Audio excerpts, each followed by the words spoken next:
स्वागत है आपका इस चैनल में। भैया अगर आप नए हैं तो इस चैनल को सब्सक्राइब कर लीजिएगा और लाइक भी कीजिएगा, क्योंकि आप जो इस चैनल में है ना बहुत ही अच्छे तरीके से और आसान तरीके से अंग्रेजी सीखने जा रहे हैं।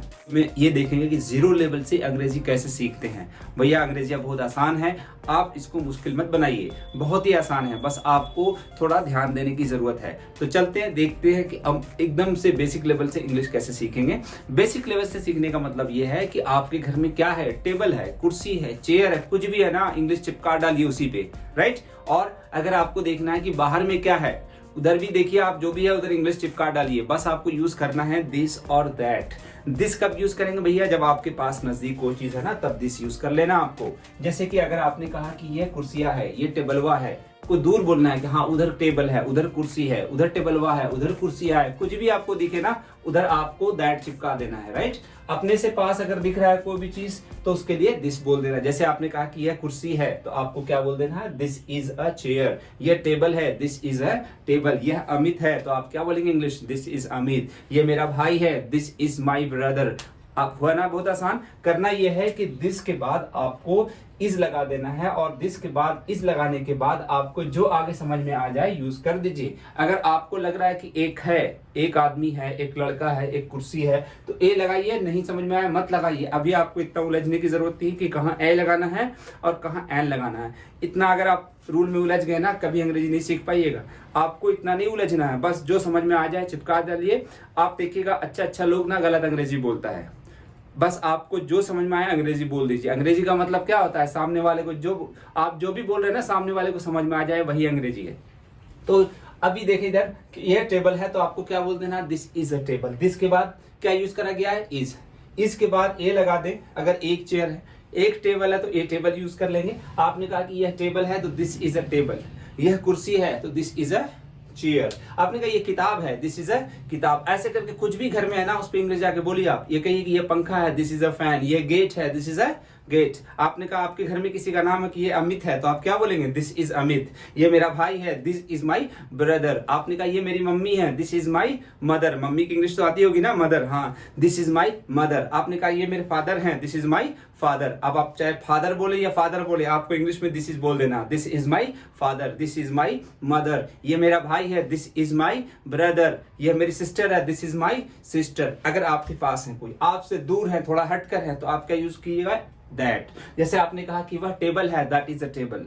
वह मेरा भाई है, दैट इज माई ब्रदर। वो मेरे पापा हैं, that is my father, that is my father. Father जो बोलना है बोल दीजिए। वो मेरी मम्मी है, दैट इज माई मदर। आपने कहा वो टेबल है, दैट इज अ टेबल। वह पंखा है, दैट इज अ फैन। आपने कहा वो मेरा दोस्त है, तो दैट इज माई फ्रेंड। अब आपको देखना यहाँ पे है कि दैट के बाद इस लगाना है, और उसके बाद बाकी का जो वर्ड आ जाए आप उसको चिपका दीजिए। जैसे आप यहाँ पे है, दैट इज अ टेबल, वह टेबल है। यहाँ है ना, दैट इज अ चेयर, वह चेयर है। अब अगर आपको बोलना कि नहीं चेयर नहीं है, कुर्सी नहीं है, तो आप क्या करेंगे, इस के बाद नॉट लगा देंगे। That is not a chair, वह चेयर नहीं है। वह कुर्सी नहीं है, that is not a chair. वह टेबल नहीं है, that is not a table. आपने कहा वो मेरे फादर नहीं है, that is not my father. वो मेरी मम्मी नहीं है, that is not my mother. आपने कहा वो मेरा भाई नहीं है, तो that is not my brother. वो मेरा फ्रेंड नहीं है, that is not my friend. आपने कहा कि वो मेरा दोस्त नहीं है, तो वही that is not my friend. और अगर आपने बोला वो मेरा पड़ोसी नहीं है, तो आप क्या बोलेंगे, that is not my neighbour. Neighbour नहीं बोलना है, नेबर, NEIGHBOUR। पड़ोसी की इंग्लिश नेबर। वह मेरा पड़ोसी नहीं है, तो that is not my neighbour. और पड़ोसी है तो बोलना है कि वो मेरा पड़ोसी है, तो आप इंग्लिश क्या बोलेंगे, दैट इज माई नेबर।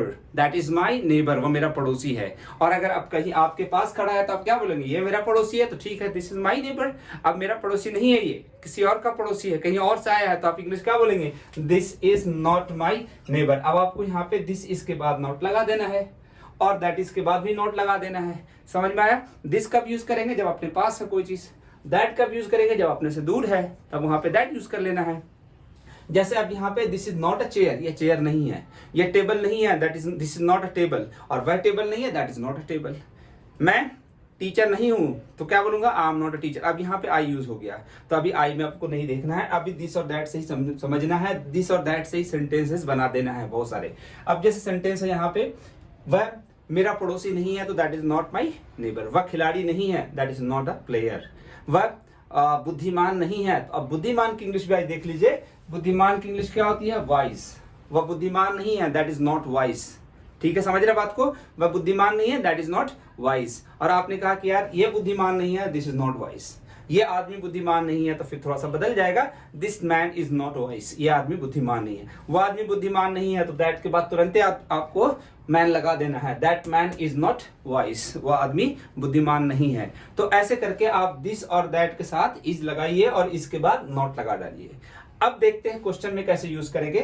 प्रश्न पूछेंगे तो कैसे यूज कीजिएगा? बस कुछ नहीं, आपको इज जो है पहले कर देना है। दिस के बाद इज है ना, दिस के बाद इज को पहले कर दिया तो इज दिस। क्या ये टेबल है? Is this a table? क्या ये पंखा है? Is this a fan? क्या ये कुर्सी है? Is this a chair? क्या ये चारपाई है? Is this a cot? Cot मतलब क्या होता है भैया? चारपाई, COT कॉट। कॉट मतलब चारपाई। क्या ये चारपाई है? Is this a cot? क्या ये तुम्हारा पड़ोसी है? Is this your neighbour? अभी क्या कर रहे हैं हम लोग? दिस के बाद इज लगा रहे थे, अब क्वेश्चन पूछ रहे हैं, सवाल पूछ रहे हैं, तो इसको पहले कर दिया है ना। Is this a table? या क्या ये टेबल है? अगर होता क्या वह टेबल है? Is that table? अब वहां पे दैट के बाद इज लगा रहे थे ना, तो अब इज को पहले कर दिया। क्या वह कुर्सी है? Is that a chair? क्या वह चारपाई है? Is that a cot? क्या वह तुम्हारा पड़ोसी है? Is that your neighbour? तो अब आपको देखना है कि दैट यूज करा मैंने, दैट के बाद इज करा, और अगर कोई आगे जो वर्ड आ गया वो हमने लिख दिया या बोल दिया। अगर नेगेटिव है तो नॉट लगा दिया। नॉट कब लगाएंगे? इसके बाद, इधर भी और इधर भी दिस इसके बाद ही नॉट लगाना है। और अगर नहीं है तो इसके बाद नॉट लगा दिया। और अगर क्वेश्चन है, प्रश्न है, तो आपको इसको पहले कर देना है। क्या वह टेबल है? क्या वह पड़ोसी है? क्या वह लड़की है? क्या वह आपकी गर्लफ्रेंड है? तो आप क्या करेंगे? इसको पहले यूज करेंगे। Is that your girlfriend? क्या वह आपकी गर्लफ्रेंड है? Is that your girlfriend? क्या वह तुम्हारी बहन है? Is that your sister? और क्या यह तुम्हारी बहन है? अगर आपके पास खड़ी है कोई तो क्या बोलेंगे? Is this your sister? क्या ये तुम्हारी रिश्तेदार है? Is this your relative? रिश्तेदार की इंग्लिश क्या बोलेंगे आप? रिलेटिव। RELATIVE, relative. तो आज देखिए लगभग हम लोग 4-5 वर्ड भी नया सीख गए और थोड़ा सेंटेंस बनाना भी आ गया। फिर से देख लेते हैं। अगर अपने पास है तो दिस यूज कर लेना है, अपने से दूर है तो दैट यूज कर लेना है। सिंपल सेंटेंस है तो दिस के बाद इज लगा देना है और दैट के बाद भी उधर इज लगाना है। अगर नेगेटिव है तो दिस इज के बाद नॉट लगा देना है और उधर भी दैट इज के बाद नॉट लगा डालना है। अगर क्वेश्चन है, अगर सवाल है, तो आपको इसको पहले कर देना है, इज दिस। अगर दूर है अपने से तो इज दैट। क्या ये टीचर है? तो आप क्या बोलेंगे? Is this a teacher? क्या ये तुम्हारे पड़ोसी हैं? Is this your neighbour? क्या वह तुम्हारे पड़ोसी हैं? तो इज दैट योर नेबर? तो भैया ऐसे ही अंग्रेजी सीखते रहिए और अगर चैनल पे नए हैं आप तो सब्सक्राइब जरूर कीजिएगा। Thanks for watching.